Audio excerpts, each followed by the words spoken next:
All right, here we are for another session of the Rich Life Projects, and today's guest, one of my great friends for a lot of years and one of the most respected, renowned Muay Thai fighters in his day and Muay Thai coaches to this day.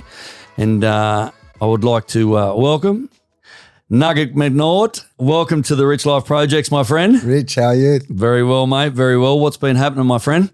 What's life? Not much, just hanging out. I'm over here in Perth for the UFC to watch Justin Taffer fight with Junior, Gerard and Buddy, the younger brother. So, and life back in Brisbane in the gym, NTG Fight and Fitness. Yeah. How's that going? The gym's flying. Yeah, all the boys, Demacoli boys and all the rest of the crew. I couldn't ask for a better business partner, Mr. D. And I think, the gym really kicking goals. I think it took a while because of COVID. Obviously, we started with just 6 months before COVID, and then COVID 2.5 years was a hard yakka. Yeah, but it's over and we're flying. Yeah, and so you opened the gym just 6 months prior to the COVID. I remember 2019. We opened the gym at I think August, September, and then me and Mr. D went on a holiday. And we went there to Thailand for a bit, and these people come and said, "Oh, have you heard about the virus?" Some European ladies, politicians or something, start talking in, I don't even know why they were talking to us, but they started talking to us. Mr. D's such a friendly dude. He's chatting away to them. And they kept saying about this virus. And then we go to the airport. Mr. D couldn't get a flight home because everyone was nicking off out of Asia. And then, and then next thing you know, COVID. So obviously, everything was shut down, the COVID with gyms and so forth. What was, at that time, what was occupying your time during that time? Look, my gym was shut during COVID. But you were still keeping fit. I still kept fit. Yeah. Beautiful. So let's get back to growing up. When we talk about Nugget McNaught, and a lot of people may not know, or they know what you've done in the Muay Thai scenes, but where and what was growing up for Nugget McNaught? Well, I grew up in Stafford, or Everton Park, Stafford, suburb of North Brisbane. So back in the day, I think it was a bit of an old person's suburb. Then it turned into a little bit of a junkie suburb because drugs and stuff. And then I don't know what it's like now. Daddy Cool used to always tease me and say, Stafford now, that little shit's living near there in Kedron somewhere. Crazy to find your way back there. Yeah. So he teased me for years about growing up in Stafford, and now he's living there. Wow. Daddy. And growing up, brothers or sisters or anything? I got a big brother. He's Mark McNaught. Who's pretty successful in what he does. Okay. So, yeah. Beautiful. And mum, dad, what's the... My dad's passed away. And my mum's still kicking. Old Put, I go and visit her every Sunday. I do see that, the cups of tea. Yeah, man. I've always had a good relationship with my mum. My mum would be my rock, I'd say. Yeah, 100%. My dad, me and my dad, we got on like he's my dad. But everyone knows. People say I'm a cunt. Well, I learn off someone. So it's somewhere you learn. He's just a hard old guy. Well, hard worker. As I was young, I probably never really understood my dad, and he didn't understand me. But I think as I get older and become a man, I realize, man, my dad put a roof over my head. My dad put food on the table. What more can you ask? You start to get perspectives, don't you? Yeah. So you realize, hey, maybe he wasn't as, he liked a beer or 10. and whatever, but he just had his own way about him. And I suppose some people say like I'm nasty or I'm hard, or man, you didn't meet my dad. True. There was no softness there. I think that was like the generation back then too, wasn't it? I think everyone's father was, because it was passed down from generation to generation in that respect. These days, I don't know, everyone's just turning the table now. I don't think too many kids have been smacked that much. But man, it's that same thing that you hear people say, you shouldn't say things like, you keep doing that, you're going to get it, blah, blah. Right. I got it. I didn't get those. I didn't get the warning shot. I got it. Do you think, obviously going through those, the differences with your father and growing up and school-wise, what was school like for you? Mr. D always has a joke with me about this story. My mum even tells this story. Everyone knows I can't see that good, right? So I'm at school and this is grade 2. Yep. And I'm sitting, I'm not doing the work or whatever. Yeah. And then they have where the parent-teacher thing come up. Yes. My dad never went to any of that. My mum always got sent to them ones. Yeah. So my mum goes up and then she's sitting there, and I can remember as a kid, I'm sitting there with my mum and the teacher, and the teacher says, he's not doing his work, he's not doing this, he's not doing that. And then my mum says, why aren't you doing this? And I shrugged my shoulders. I'm a bit, you're grade 2, you're scared of the teacher. You don't want to tell anyone. You don't want to get beaten on by your mum or your dad or whatever. So I'm just running through it. And then the teacher says, he's not doing this, he's not doing that. My mum turns and goes, why aren't you doing it? And I look at my mum and I'm shitting myself a bit because I think I'm going to get hiding when she tells my dad. Yep. I say, I can't see the board. The sun, I can't see the board. The sun comes through on the blackboard and the chalk. Yep. And I just couldn't see it. Yep. And maybe I was a shy kid. I don't know. Yeah. I didn't want to say anything. And then my mum turns to the teacher and says, did you ever ask him that? Did you ever ask him why he's not doing it? And she said, well, yeah, it was pretty funny. Oh, put fires up. So she's a nice lady. She never swears, nothing. Yeah. But when she fires up, she fires up. Oh, wow. And so did you go, how far did you go through school? Like you went through? School. I left school at the end of grade 10. Yep. They got the old headmaster got my mum up and said, well, you got 2 choices. You can take him out today or we're kicking him out tomorrow. So back then school counted, but you had to have your junior certificate. You had to have this, you had to have that. I know. But I think I'm one of the first defiant ones that said, fuck all that. Yep. I don't want to. I got another mate that I grew up with, Peter Reynolds. Yep. I remember 14 years old, man.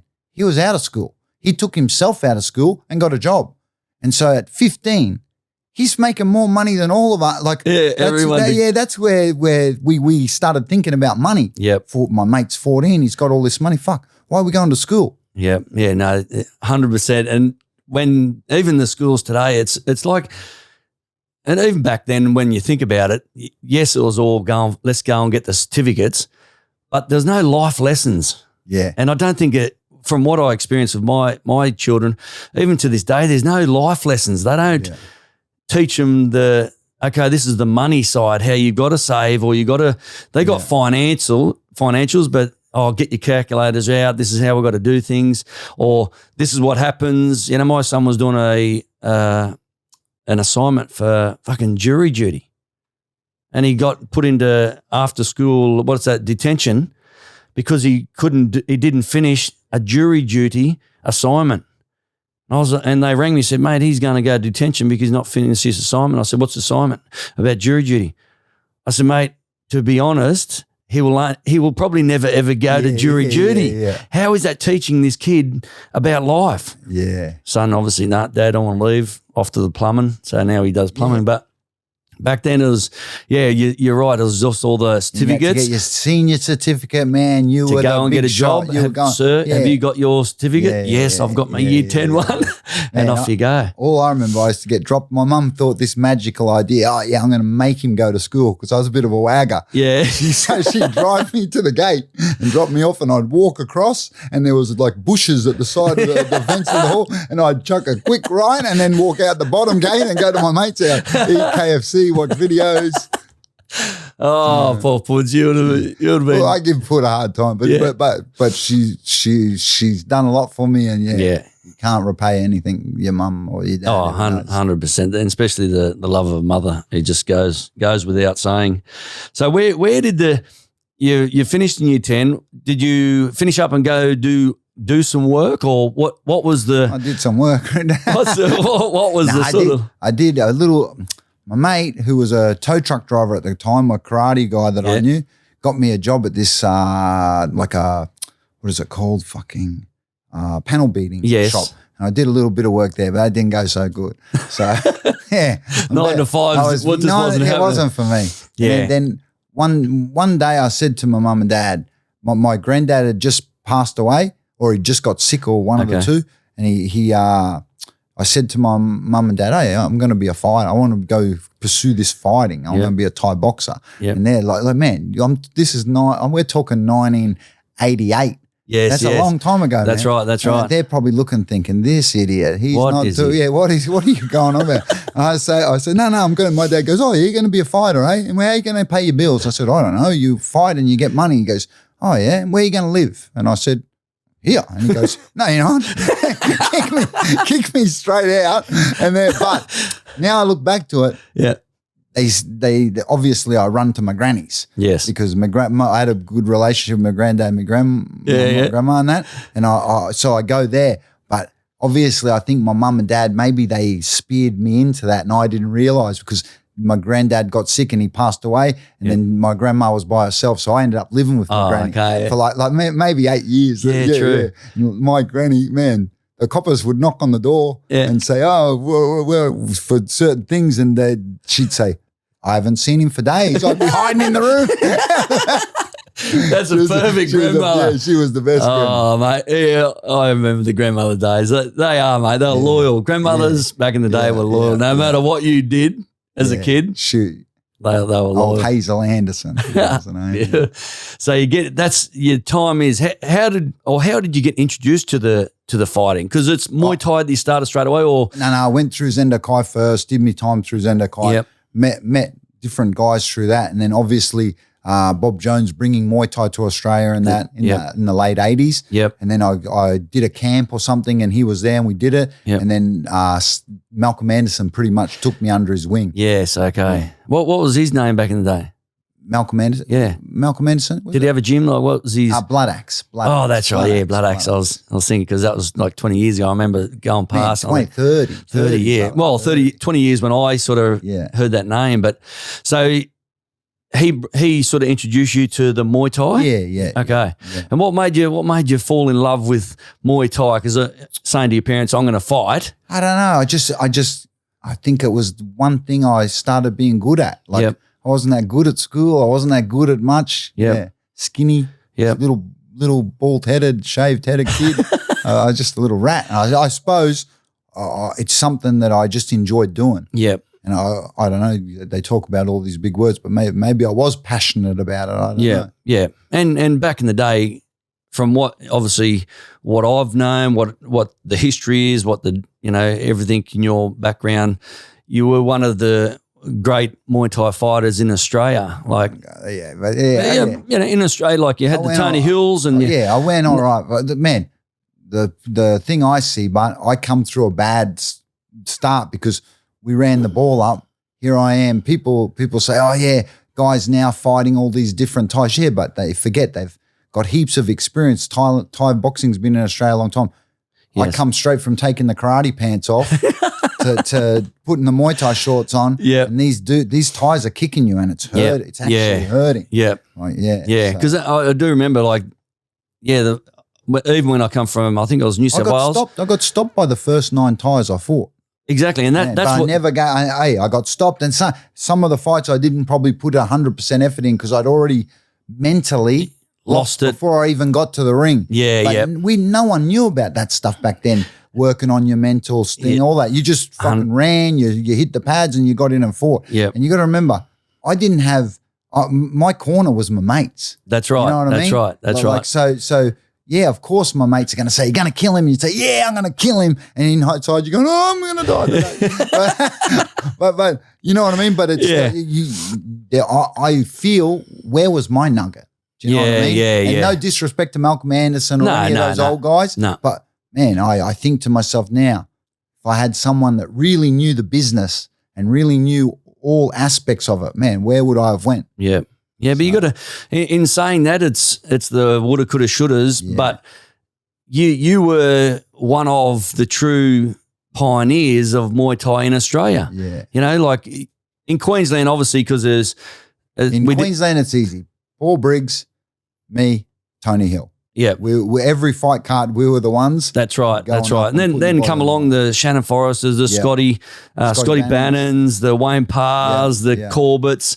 So really, and to be honest, even when I was in the game for a lot of years and training in the old little town of Tamworth with the boys on Kilkshin, Mark Tyson, and he got us into John doing Horford, kicking Mike Maisie, all those sort of things.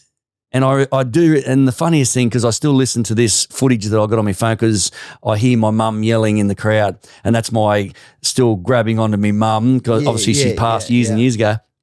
And you were in the crowd. It was a State of Origin battle, and I fought Blanche or Jeff Blanche or someone. It was a State of Origin. Johnny Horford fought Dale Richards, I think. Oh, yeah, Dale Richards. It was in a basketball stadium. Yeah, and for some reason, I knew you were a big name back then because when we come up State of Origin versus Queensland and Queensland, Queensland versus New South Wales, whether it's football, whether it's kickboxing, boxing, it's always on. State of Origin no matter what. And we were in town, so I was New South Wales, and we flew up. And I remember getting in the ring fighting, and because I didn't do any Muay or anything like that. And then the referee says to me, Jeff, I think it's Jeff Blanche or Jeff Blank or something. I fought. I knocked him out, luckily. And then they said, turn to pointing at you and bow. At that stage. And I thought, who's that dude? I didn't know because I was New South Wales. I don't even know. But that's what I mean, like growing up and being like a pioneer and really someone who people respected back in the day in the Muay Thai and still do to today, as we've spoken off air.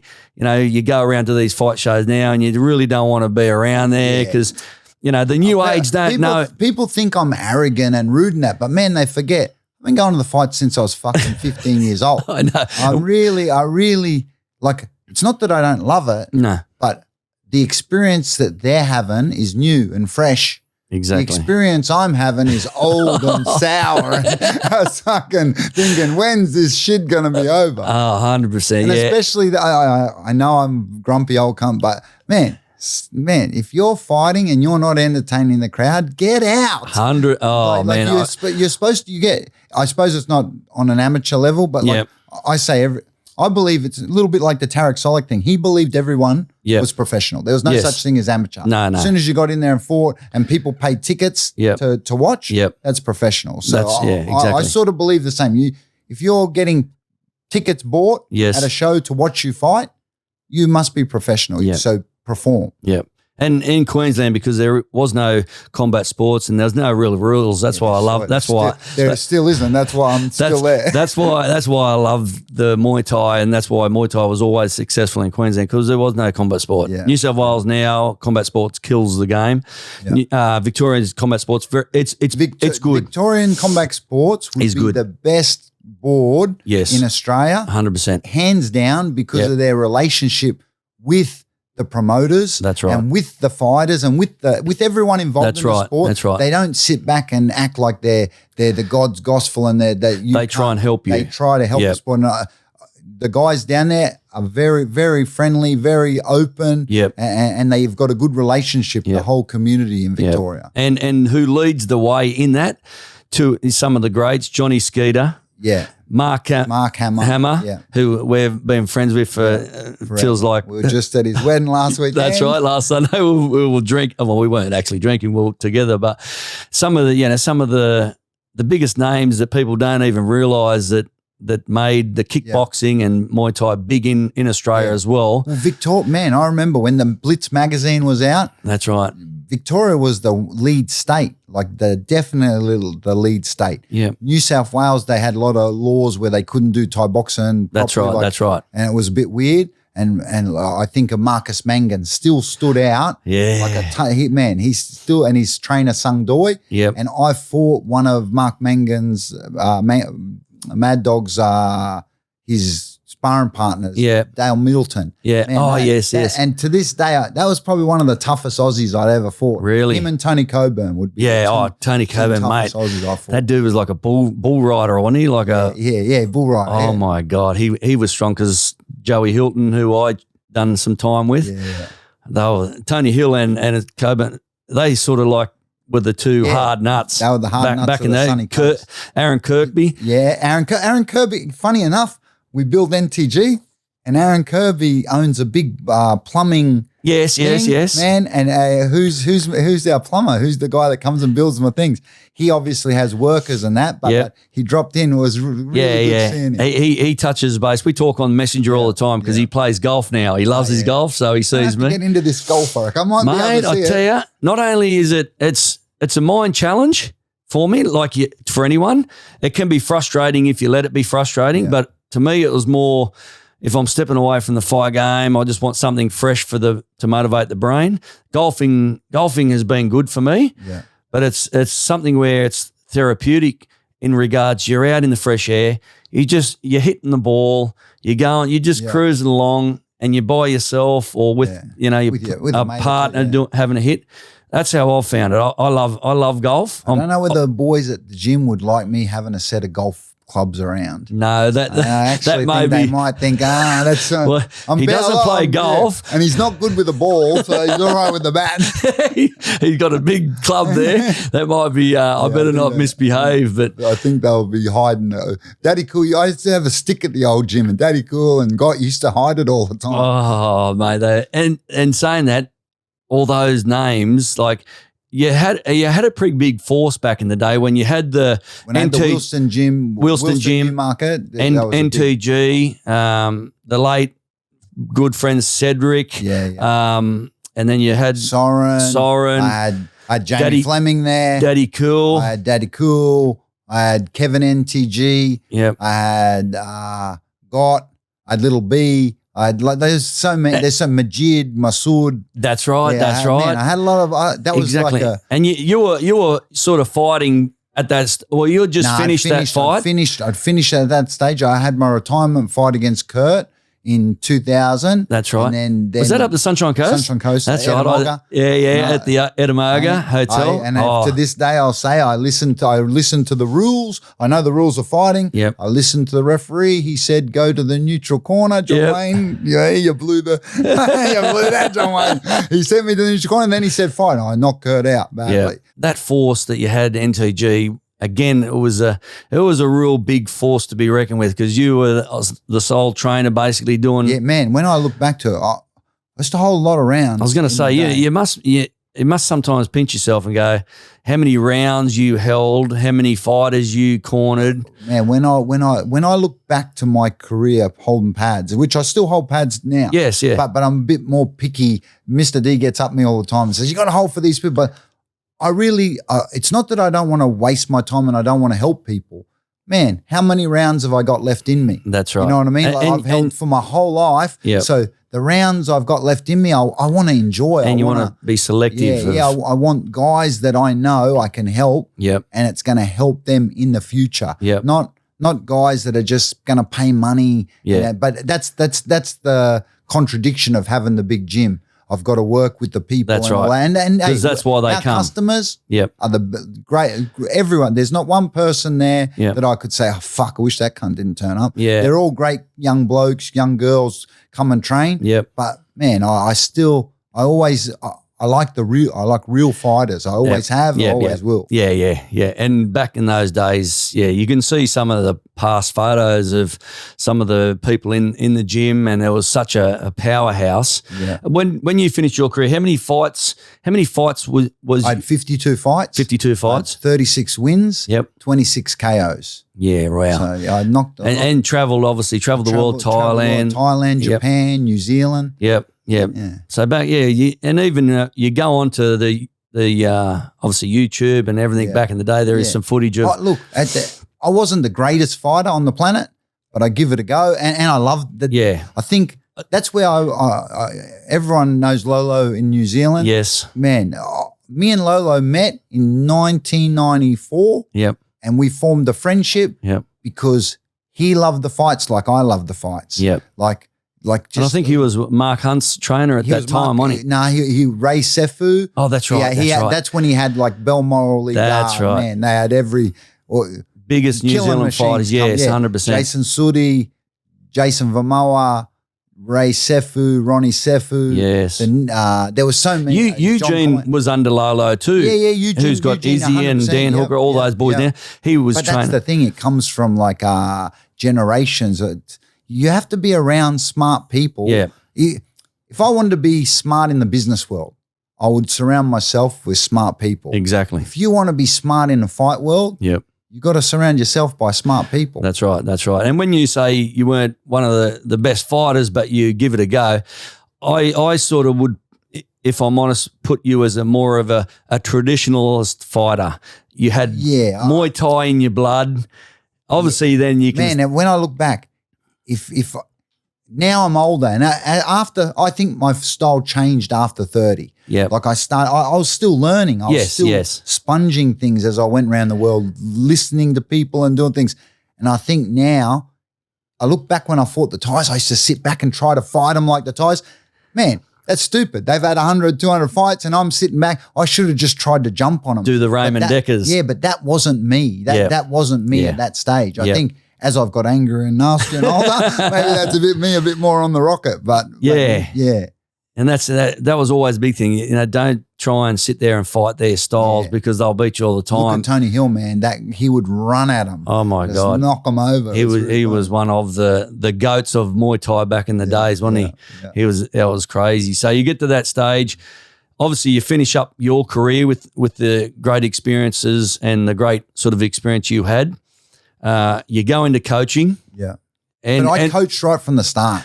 Exactly. I had Josh, Humpty, Soren, like a lot of helpers with you, but you were all like a brotherhood back in the day too, and probably still are in touch with everyone. But had been the powerhouse.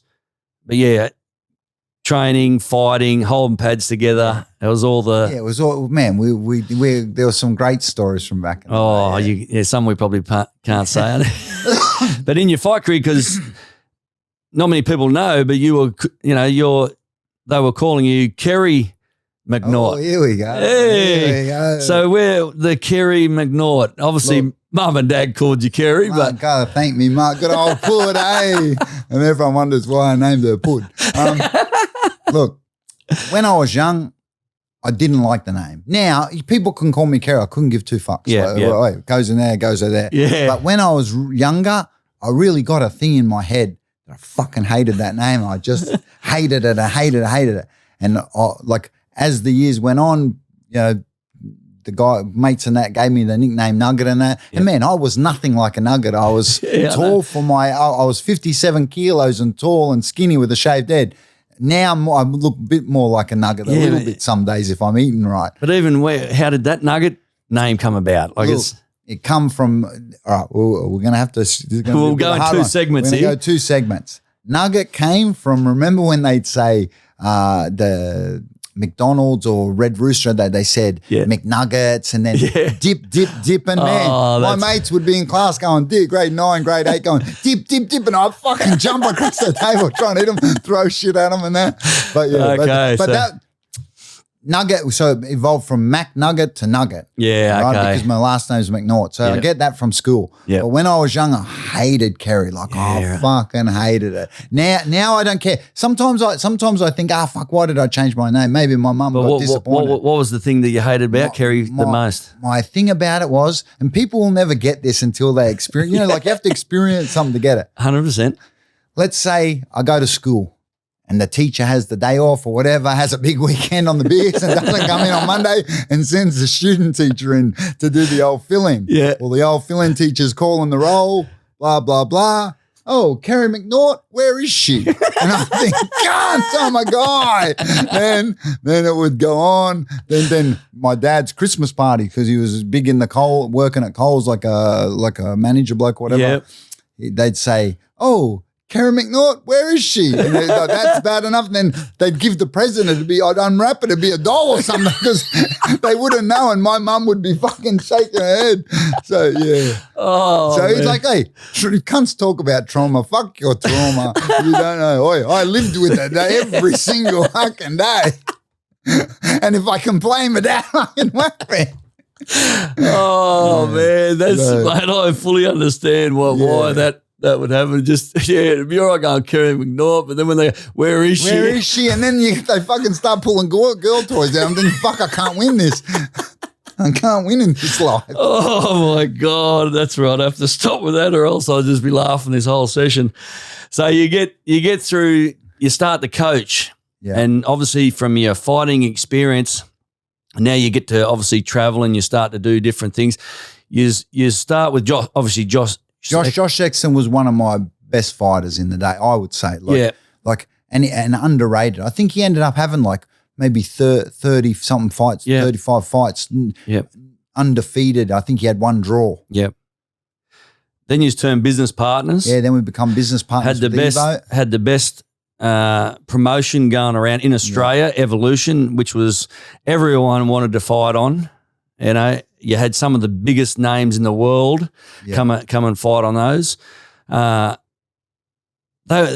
was that time like? Obviously, you're just starting a promotion. And do you know what? Looking back, I probably not underestimated what we had, but unappreciated it. Unappreciated it, man. Like, we were the biggest company in fight sport in Australia. Yep. We had it all going. And people can say, we didn't do this or we didn't try to do that. Man, so many people try to copy us then. Yep. Couldn't do it. No. And they're still trying to copy us today and they're still not doing it. They're not doing it. And they're never going to do it because that was something that when we look back to it, like I built it from when I was young. The workers at Evo, all my mates. That's right. That's like exactly the front right. door at Evo. Yeah. Well, everyone wonders where Frankie come from, the Filipino. That's right. Filipino mate. That's right. Man, if that guy worked, he never cared about watching the fight. That when you got a good mate, when you say, hey, I got a shit job for you. Yep. Can you do it? Yep. But hey, you're not going to get to watch the fights. No. He did not care. He worked for us and he did it because he loved us. Yeah. And man, he worked every nightclub. He didn't have to worry about. He met every girl that walked through the door. 100%. Yeah. And he's still obviously a loyal friend to this day. He's the only guy that when I left Australia, he was in that gym every day. Yep. And waiting for me to come back because I said I'll be back one day. Yeah. And let's get in there. Obviously, you've had the massive evolution. Everyone wanted to be on it. As you said, you sort of didn't really realise how big it was until you reflect back on those times. Yeah. And then all of a sudden it stops. Yeah, well, why I bring it up because I was judging that night for free. So I was a friend to go, I'll judge that. I'll judge the fights. But as I said, some of those fights you had the Wayne Pars, Bruce McPhee. Yeah, he's I think he's living in Dalby now. Yeah. He was in Western Australia. And then he moved up. No, I think he's in somewhere near Toowoomba, past Toowoomba. Dalby. Out that way, yeah. Dalby. I actually contacted him because when I was coming over here, I was going to get him on to do a story with him because he would have had a great story. Yeah, for sure. But he's changed. I got heaps of great stories from Preacher when he trains, it turns into the creature. 100%. No, but wait, one of the best boys we had on the show. Yeah.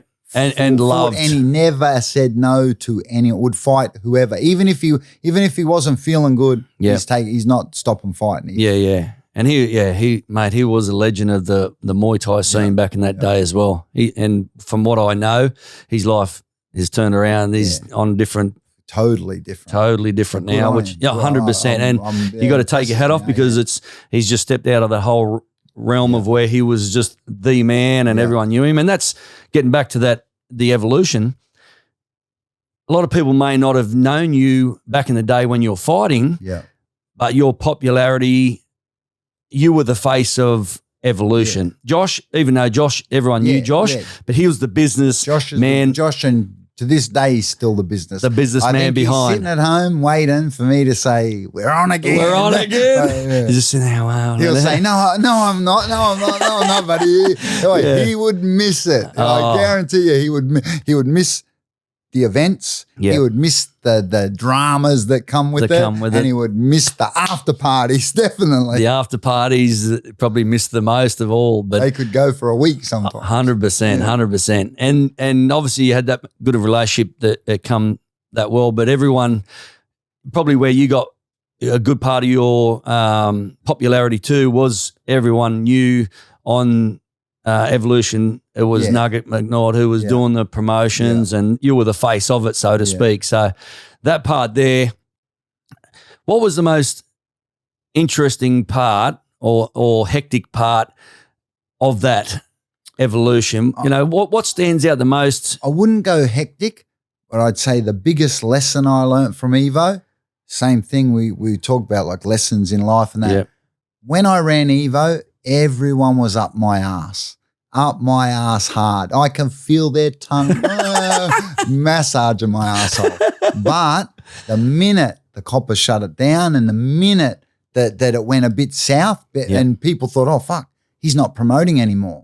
I'm not going to state names, but I'm going to say international people. Yep. Actually, I saw like, you disgusting little dweeb. Yeah, really. You before you'd be sucking up my ass, bowing at me, carrying on. Now you do the head, oh, good day, mate. How you going? Think you're a fucking little rat. Yeah. And I don't forget anything. No, 100%. Never drunk, never smoked. I remember everything. Yeah. And from a person who sat back and knew the whole and knew the whole evolution because we done detonations, but it's a weird thing when you have the people when you're such a up there as a popular figure, and then you've got the ones who pretending to be Thai and come over and bow and you know, and then you can see straight through them. True. But they still in their mind they're still I'll bow and kiss Nugget's hand or he's going to put my boy on next month. Oh, we're going to be in the magazines and on the TV. It's a weird thing, isn't it? Yeah. When that happens. Yeah. But at the time you're in that position where you're monopolised everything. You're like, if anyone wants to come, they have to do what I want them to do and go. Pretty much, and that's the promotion. You know, all right. Now we're getting into a lot of people talk. I hear all these new words. You're a narcissist. You're this. You're that. Guess what, idiots? You have to be a bit like that if you're running fucking something really big and everyone wants to get on it. You have to be a little bit self-centered and a bit whatever. Selfish and it's the same, man. You know, this new age, everyone's vibing. If you're fucking over 30 years, if you're over 25 really, and you're saying to people, you're 30, 40 years old saying, I get a good vibe from you. I'm vibing with you. I'm spiritual. I'm this. Shut the fuck up and just get on with your life. Like, and do. So many people they're the pretend. When I have people start talking that shit, I think you're the pretender. Yep. You're the one that's trying to grip onto something in life. Man, I live my life. I do what I do. Yep. Some people like me, some people don't. I don't give a fuck. Yep. Fuck you. But no one comes up to me and says that. No. Where are those guys? Where are those girls? It's all bullshit. Yeah. Because they all get the same answer. Bang in the mouth. And that's, I suppose, over time, and you've been through that period, and then as we've said earlier, off air, you go, the more you get older, the more only the true real ones stick around. And you said it before, Rich. As you get older, you start not needing all these people. The less humans you want to hang around. I see it myself because I had someone in my life that just fucking wanted to be known and wanted people to see it and know, man, fucking, like I think to myself, now it's fucking running around on drugs at fucking pool parties. We're fucking naked. Well, wow. Like it's really some human beings, they think they're all this, but man, they're always pointing the finger saying, oh, you're a narcissist, you're a bad person, you're this, you're that. I'm me. Everybody knows what I am. What's that? I only heard that Bob Marley the other week when I was running. Don't point your finger if your hands are dirty. Yeah, fuck, man. And soon as I was running, never heard that, but I'm fucking running with that. Do not point your finger if your hands are dirty. And I was running, going, wow, that's a profound thing I'm just listening to right now. Yeah. And that just represents the whole life that we all go through growing older, and the less people we want to hang around is certainly that, you know? Yeah. And I was like, wow. So getting the interesting story, because I've never ever really asked or looked into it. The night when Evolution. I knew it was coming as well. The night Evolution shut down. You know, they said, we've had a bomb threat. We've had this, that. We all know it was a stitch up. The true facts. At the end of the day, and here's another one. People are going to say, oh, fuck, why did you do this and why did you do that? Like, because I fucking wanted to. Yeah. Why did I join a bike gang? Because I wanted to. Yeah.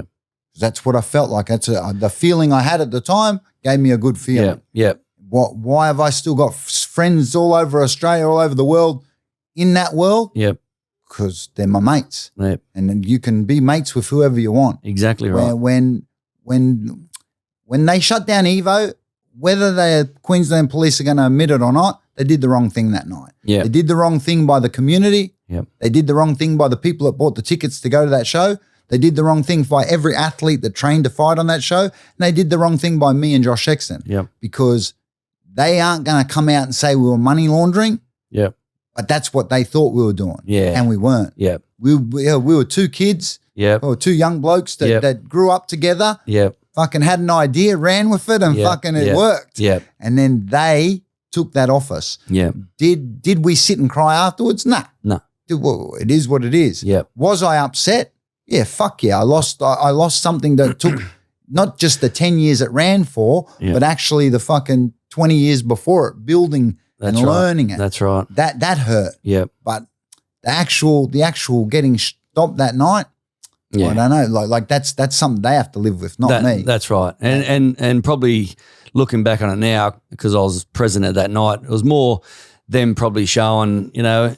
Yeah, look, it didn't help that I had fucking mates running around and there was a fucking like walking around like ogres. But look, everything at that time, and in Brisbane at that time, there was a lot of dramas going on. That's right. A lot of power plays happening in that. Yeah. And but I don't blame my mates. Man, I wanted them to come to the show. They came to every fucking Evo anyway. 100%. They've been coming from day one. Yep. So anyone that points a finger and says, the bikies got involved, the bikies didn't get involved. They're my mates. They've been around me my whole life. Yep. So just didn't have the facts obviously at that time, so they done the move. But it's like the consorting laws. Yes. Let's just go with that. I'm at my gym and they fucking hand me this paper. They don't even tell you that it only lasts for a month or it only lasts for. They try to scare, it's all scare tactics. Yes. And that. I don't understand why. I get the whole thing. If you're doing criminal activities and man, if I was doing something criminal, I get caught. I'm gonna fucking put the cuffs on myself. Yeah. There you go. You got. Yep. But don't just say, oh well, we think you're doing this. Yeah, that's right. Well, we think you're doing that. Yeah. That's not fair, man. I don't want to go to jail because you're thinking. Yeah, that's right. If I'm doing fucking 20 life sentences for some kind of thinking. Yeah. Man, just because I've tattooed my body doesn't mean I'm a bad person. But that's a spiritual thing to you. My 80 to 90% of my tattoos would be spiritual. Maybe your name on my ass isn't so spiritual. But that's between us. But you know what I mean? Yeah. The letters, your name. Exactly. I've got fucking Gucci and Louis Vuitton tattooed down there because I believe my ball bag is the only designer bag any woman needs. Oh man, but that's the perception of people see you with so many tattoos. Oh, he's done time in jail, but that's the perception of society these days we live in. Sadly enough, until they know the real story in that. So they closed down Evo. They shut it down, and then they had a meeting with us and told us if you ever do a show and call it Evolution again, we'll shut it down immediately. Like it was just rubbish. And then a lot of people think I left because of Evo. Yep. Had nothing to do with Evo. I'd planned a 3-month holiday earlier. Okay. And everyone knew that after that show, I was going to go to Thailand, stay for 3 months, and just immerse myself in the culture. That's right. 100%. And just hang out a little bit. But I ended up going. Yep. But people probably thought the different things and other things that happen in Brisbane, they think stupid things. Yeah. No. But I go to Thailand and when I get there, I think, fuck, this is all right. Like I just lay back a little bit. And so I extended another 3 months. Yeah. And then so I'm away for 6 months. Yeah. And then I start traveling. Then someone offers me a trip to Germany. I go to Germany. That's right. I start looking through Europe and I thought I like this too. Well, that 3 months turned to 6 months, that turned to 7.5 years. Yeah. Hey, it's my prerogative to do what I want to do. If I want to stay away and I've got good mates at home that will look after the gym and take care of things, man, why would I come home? Yeah. When I have to be like, I feel that Australia at that time was pointing the finger at everyone. Yeah. Bikey this, bikey that. Like, man, fuck. Who are they blaming now? Here's another one. They go from blaming the bikers, now they blame Muslims. Oh, the Muslims did this. Fucking leave them alone. Man, they're not doing anything wrong. 100%. Like, just if you're doing something wrong, I get it. Yeah, if you're not doing something wrong, don't say they're doing something wrong. Don't point. Just the Bob Marley thing. Don't point your fingers if your hands are dirty. That's right. And, Mate, that goes for Queensland everyone. police are just as dirty as any 100%. crook. That goes for anyone in society, police, detectives, gangsters, whatever. Everyone has that dirty hand. Yeah. So, and someone else said, and why even like the Russians, I think we were talking, Bam and I was talking, is like why they don't get involved in anything, because they think if he's got his business and he's not in my business, I don't worry about it. Yeah. I just worry about my business. Yeah. And that's why they're so strict on what they do. It's funny you say that, Rich, because coming back to Australia, I feel a lot of people are waiting for me to explode and get attack cunts. Man, I run my gym. I do my thing. I worry about the people at my gym. I try to give our customers and our students the best service and the best, make the gym the best and like their happy place and make it somewhere where they want to go. Yep. And me and Mr. D are always trying to improve it and make it better. Yep. Man, that's what I do. Yeah. I don't worry about what's going on at other shows or other gyms or other whatever. I stay out of it all. I just stick to myself. I got my own group of friends. Yep. And you're a person realistically that's never drunk, never smoked, never done drugs. Yeah. Never even rode a motorbike. I never rode a motorbike at that time, but I like it. And then no. But that's what I mean. Like you're in the bikies and hey, man, I'm in fucking Perth. I got the red shoes on. Now they're saying you can't. How ridiculous is that? Like I'm not from Perth and I don't give a fuck about Perth. But a lot of grubs live here. But I say this: I got red shoes on, so they're telling me I can't. There hasn't been one place I've gone into where they have said, oh, you've got red shoes on, you can't get in. But they put a big thing in the paper, oh, you can't get into this with red shoes on. Yeah, they banned red shoes. Man, it's the fucking media. Yeah. And this is something you hold the power in your hands by doing these podcasts because you can influence the audience. That's right. But you're not on here saying, fuck this cunt and fuck that guy and they're no good. You just ask a story and we tell it. That's right. The media, get the media to do that. If they did podcasts instead of 6 o'clock news, they'd probably get people watching the TV more. Exactly. But it's I don't know. The media just seems to be doing everything for the hatred of things. I don't know, and that's why the world's half the crazy. I don't watch. I actually, people wouldn't believe this, but I don't watch the news. I never watch the TV. I haven't watched it in 2.5 years. I don't watch the news. I don't watch nothing now. I'm on Insta. Yeah, I have a look at this. Have Netflix a look at that. and Stan. Netflix and Stan. And I just want to know why they don't fucking change it up and put some new stuff on Netflix. I know. That means you've watched enough of it. I'm the same. I go through that stages, man.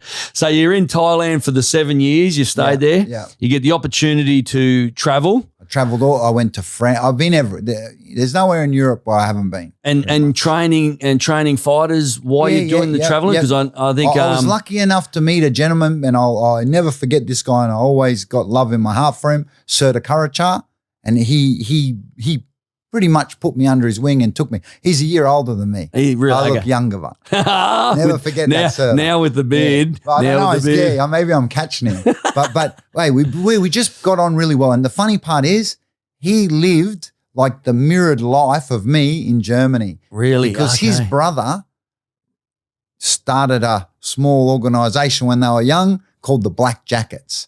And it's a German gang. I don't think it exists anymore, but at that time, man, it was massive. Like it was a big. Really? So he would get all this drama from police because of his older brother. Yeah, and he said, man, I can't believe I've met you. We talk about stuff and say we use the term big bullshit. They make big bullshit, right? So the police make big bullshit here, they make big bullshit there. So we got on so well. And I become very close with his family and that. I stayed there many times, like over those 7.5 years, and learn a lot about Turkish culture, and that. So that'd been interesting. It was pretty cool. But hopefully he can get to Australia. And Mr. D's met him obviously on other trips and that. And he's also met Mark the Hammer. So he really wants to come to Australia, wants to see Hammer's gym, and he wants to come to NTG. And Hammer, speaking of a great man, Hammer, he's got a massive gym down in Melbourne. Massive. People come I get embarrassed. I get embarrassed. They come in and say, why, your gym's so big? I think, cunts, relax. Look at Hammer's have a look at Hammer's. My electricity bill is, Hammer's electricity bill is my rent. Mate, he's got such a massive base down there in Melbourne, and such a great human. He's helped us, my brother and I, with a lot of stuff down there, but just over the years of Muay Thai connection and everything else. You could not. Some people like think the wrong thing of Hammer, and they take him the wrong way. But like, man, he's actually one of the best blokes I met, and he's done so much for me in the sport. Like, not from just now, man, back in the day, put me in the mag. He did it. Yes. He's really took care of me. So I owe Hammer a heap. He was real. That's why I didn't play up at his wedding. I know. That's right. We all went home early after that one, and I think he was the same. I think he exited the building. We snuck to the casino. Did you? Afterwards. Oh, thanks for telling me, boys. I didn't get an invite to that one. But you spend 7 years and you travel. You do some work with some MMA. I went in 2015. That was through Elite Boxing, but I went to Brazil. Yes, and I trained with Big Nog and Little Nog. Yep, which was like, man, this is the funny part. I didn't even know who the fuck they were. No. And then when I got on and I start researching, I thought, fuck, these guys are big deals. And in Brazil, they're like gods. Man, they're like gods. Man, every Sunday we would go to this kite surfing thing, and they drink that, I don't know, it's purple, I don't know, some, not ice cream, but some fruit, and it's like an ice cream, man. Oh, yeah. Okay. Asia or something, I don't know, something like that. But a Casey bowl or something like that. I don't know what it is. But they called it the steroids of Brazil. Really? Yeah, and they all hated them, but I don't know, it didn't make me feel. Yeah, no, they were in the MMA world, and obviously their names are massive in Hall of Fames and everything now, but even back when they were fighting.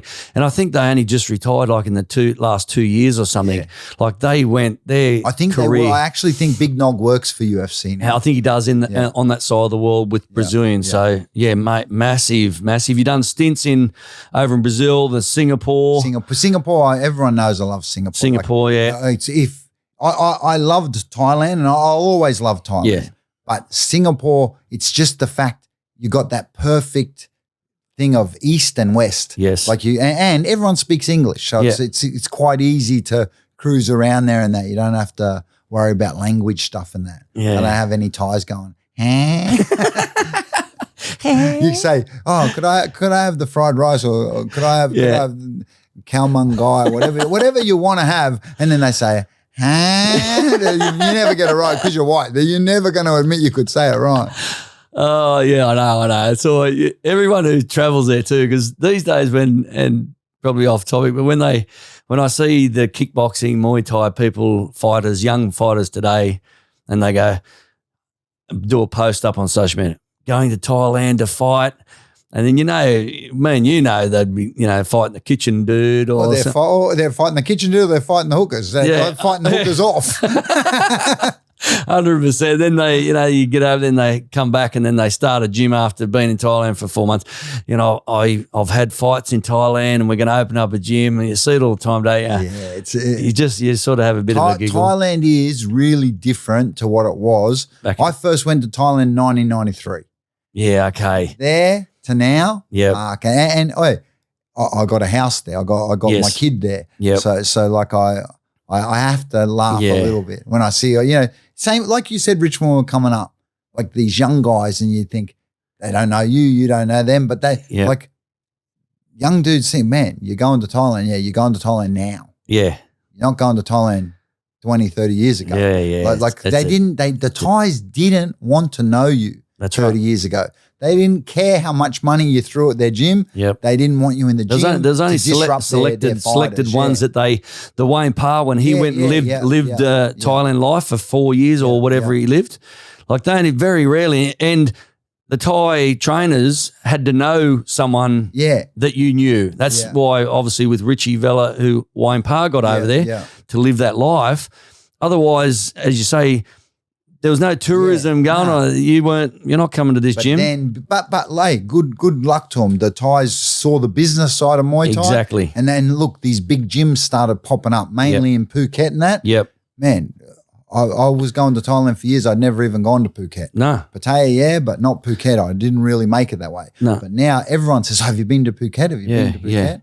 Yeah, I know Phuket. I've been to Phuket with Mark Hunt when he was fighting the Russian. We'd done with the Taffer brothers. with that Tiger and that. Oh, Tiger Muay Thai. Now the Hickman brothers got Belang Tao Muay Thai and MMA with George and Frankie Hickman. So they're on the other side of Phuket. Yeah. But there, again, it's big now. It's commercial. It's everyone's going for the Muay Thai experience or whatever. So Tim Fisher's got a big gym there from Australia. Has he? He's got a really I didn't big know gym. that.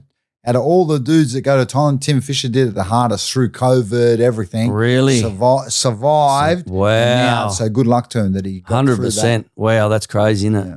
So you get back from Thailand, running away, and they all said in the papers. Running away. The paper said it. I know. Run away. And I remember a senior bikey, blah, man. I remember a comment when the person, I don't even know what interview, they said, so you're not allowed back in Australia. And I remember you saying, reading, I'm allowed back in Australia. I just don't want to fucking come back to Australia. I didn't want to come back at the time. So it had nothing to do with. I was happy doing what I was doing. Yeah. So when you get to that point, you come back to Australia and the old NTG is no longer because you've been away for 7 years and it was still running. But that wasn't what it was. Yeah. And now once you got back, then you revived the NTG. Now it's the fight and fitness. Yeah. Paul Demicoli. Yeah. Yourself. Who's the other partners that were in it? Tricky Trev from Demolition. Mate, what a champion bloke. What a champion bloke he is. Tricky, I've always got time for that dude in Brisbane. Yeah. He's done a lot for me. I can't forget it. Yeah. And he's always, and I've never known him or been around him, but only through fights and seeing him at fights and all. He's always come up and been respectful. Yeah. Because I think we had him up a couple of detonations back in the day too. Yeah. But he was, man, he's supported, and I know he supported you for a long time. And still does to this day. Yeah, okay. So now you got you sort of We've moved. got Punish still. Have you? Punish, Nick from Punish looks after us. Yeah. Yeah, so he's still we would say he's our major sponsor. Okay, yeah, because I don't see too much Punch gear going around. Punish going around. Yeah, it's still around because it does the nutrition stuff as well. Yeah, does everything. And Nick, he has been a big supporter of Corbett, yourself, a lot of Evo. Yes, he supported Evo. Now he supports the gym again. Yeah, and getting back to it. Even Detonation, when we had Detonation, the Sunshine Coast, he was always the gloves. He was always the person there. I have never met someone in the glove industry and that. I've never met anyone more generous than Nick. Okay. That's great. And obviously in that promotion business, you need someone who's help, that great. Man. You need support. Help. Yeah. So you move back and you're moving with the times. You got the Thai boxing gym happening. Yeah. You got the boxing, Steve. Well, if I'm honest, it probably should be NBG.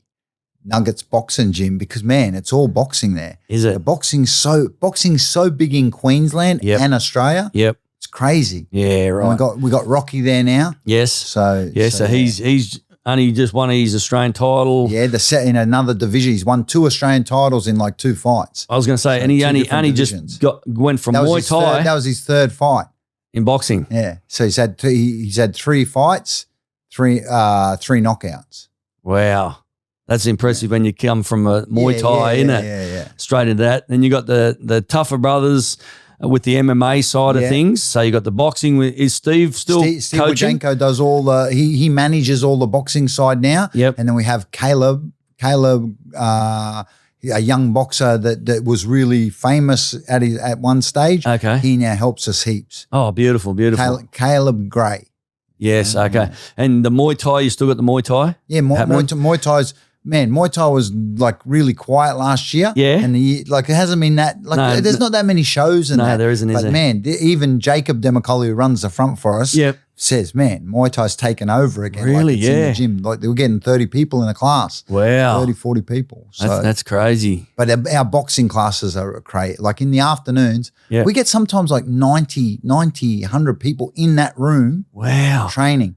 Muay Thai, boxing, all the disciplines you got in the fitness area. Yeah, you got the mats now with the MMA. We've got the MMA section, but that section's closed off. We only let if you're not doing a class, and you're not a under fighter, supervision, sort of or a fighter. We don't really open that part up. Yep. So, but mainly the Taffas are down there, and Yes. we've got a jiu-jitsu guy, Alvi, Yep. who's really good. Okay. And another lady called Bella. They do it together. They teach the jiu-jitsu and that. Okay. So it's pretty good. So you're diverse, and mate, you're diverse and all God, over. who would have thought I'd have girls at the gym working for me? 100%. There you go. 100%. That's it's a bit of a change. Well, and- actually training, not yet. Yeah, So, yeah. So you go once you obviously now that's going great guns.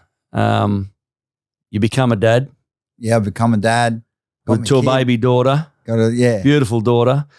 How throughout your life and being in the hard game of the fights and I'm Muay Thai, I'm Nugget McNaught, I'm this, I'm that. How much having your daughter has changed your life? Let's be honest. I've been a bit promiscuous in my life, so having a would not have daughter, thought that. having a daughter, fuck, karma. Have every little cunt lining up down the road. Oh boy, what have I done? But and I've always said when you're a man and you've had a crazy life, or even just a man in general, when you have a daughter, that's when you finally realize what true love is. Yeah, look. You know when they say, I don't want to go against the world and say, when they say having a kid is going to change your life. Yep. Well, maybe not so much for me because I kept doing what I'm doing. But my daughter, when my phone doesn't ring, at a certain time, I start looking, thinking, oh, when is she going to call? Yeah. Because I live she's still away. located over in Thailand. Yeah, she's with still mum? in Thailand. She calls me 3 times a day. Or I call her or she calls me, but her times, she always calls me in the morning before training. Yep. And she always calls me before I go to bed. Okay. So they're the 2 calls I really, if she misses the afternoon call, I think maybe she's just playing or asleep or whatever. Yep. But the morning call and the night call, I really look forward to. Yeah, beautiful. And I spend a lot of time. I was gonna say. After COVID finished, I was in Thailand more than Australia, I think. At one stage. Okay. So, And it's a different experience being now. and she came for Christmas. Did she? Oh, For beautiful. Christmas. She spent Christmas with me and her grandma. Wow. Yeah. And so that's, going from your bit of the what people class as your crazy life to now being a father and having the successful gym. If I was to say, at this point in your life, because me and you have obviously been friends for a lot of years, and when we do talk, we've always probably said the same thing. The more we get older, the less we want to deal with this or that. And you're around the tougher crew. So they're like in the MMA guys now with the MMA.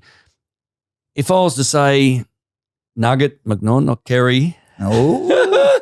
Nug, if I was to say what is Nug's rich life as we sit here today, what brings happiness into your heart and what do you class as your rich life right now? Look, what brings happiness to my heart is being surrounded by the people I'm surrounded by that I've known for a long time and I'm happy with, and obviously time spent with my daughter. And as much as it's a cage and I hate that gym sometimes, I still love it. Like I love when I sit in those walls and look, think, man, I did this. When I was 17 years old, I said to my mum, I'm going to be a famous fighter one day. Then I'm going to be a famous trainer. Then I'm going to be a famous promoter. I'm going to do it all. And she said, yeah, mate, yeah. And I did it. So to me, some people might think it's a big thing, but to me, like I read the future. I mapped my life. So now anything now is just extra. It's just a cream on cream on top. It's all cream. Like it's been all cream. Yeah. So, And you say that and you were successful at everything you set out to do. Yeah, that I set out to do. Yeah. And what's the future hold for Nug these days? I dangle the carrot to people and say I'm going to promote and do this and that. Who knows what I'm going to do? No one knows. Who knows? I might franchise the gym out. There's always talk of that. We're always talking.